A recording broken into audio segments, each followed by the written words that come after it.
Hey guys, HerbQuest here with something that I felt was kind of an important topic for a YouTube video.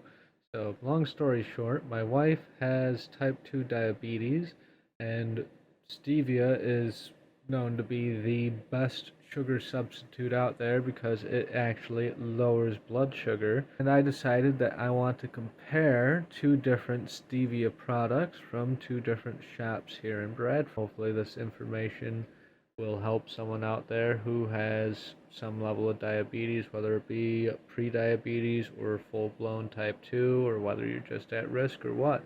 Let's get right into it. Now to begin, this stevia product here on the left, Ginger Evans, is from Save-A-Lot. This Truvia product is from Tops. And the difference between these products, if we go over here to the ingredient list, we see maltodextrin, stevia extract, and that's it. And over here, we have erythritol, stevia leaf extract, and natural flavors. Now, I'm just going to give a brief summary of what's going on here. I'll have Google explain the rest shortly, but you do not want to be consuming this maltodextrin substance if you are a type 2 diabetic. That will spike your sugar. That has a higher glycemic index than table sugar. Just listen to Google herself. Hey Google, is maltodextrin okay for people with type 2 diabetes?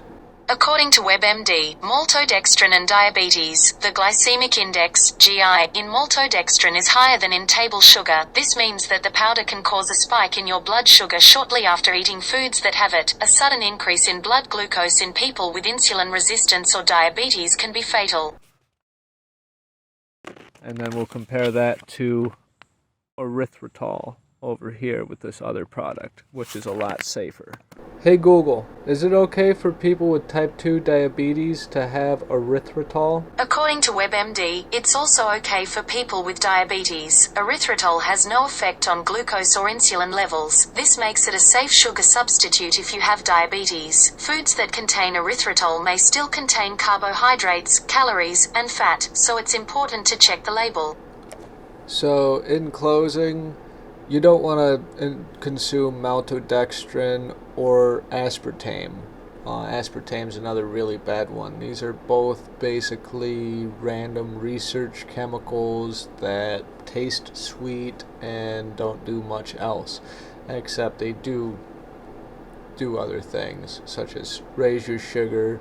I believe aspartame is a known carcinogen, and there's other research that it might affect one's neurology than the physical brain, whereas maltodextrin actually just raises sugar. They both raise sugar, aspartame and maltodextrin. So there's no good reason why that Save-A-Lot brand should even contain the label suitable for diabetics, because it contains a substance within it that is very much not suitable for diabetics. So it seems like this is made by just another greedy corporation that's attempting to market something as a health product when it's not. And this is the type of marketing and false statement making that's going to harm people, because any basic Google search can tell you that maltodextrin is not suitable for people with type 2 diabetes.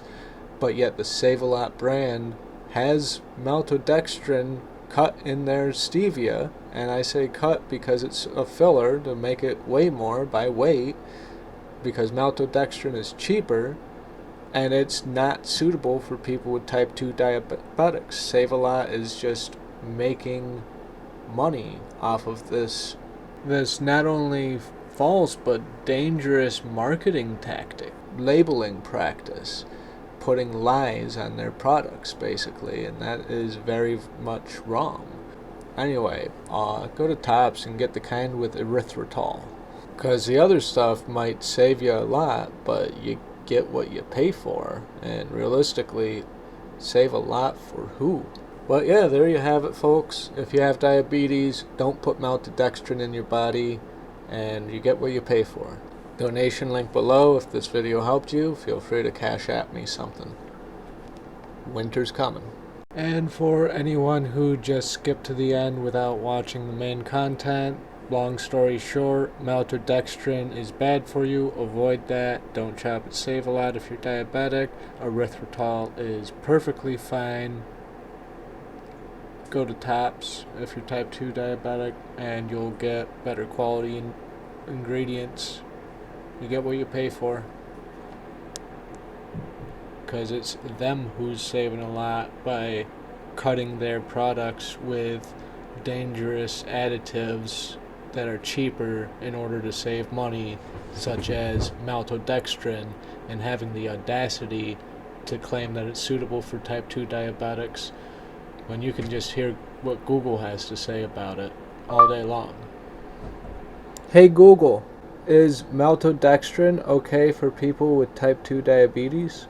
According to WebMD, maltodextrin and diabetes, the glycemic index, GI, in maltodextrin is higher than in table sugar. This means that the powder can cause a spike in your blood sugar shortly after eating foods that have it. A sudden increase in blood glucose in people with insulin resistance or diabetes can be fatal. The glycemic index, GI, in maltodextrin is higher than in table sugar. This means that the powder can cause a spike in your blood sugar shortly after eating foods that have it. A sudden increase in blood glucose in people with insulin resistance or diabetes can be fatal.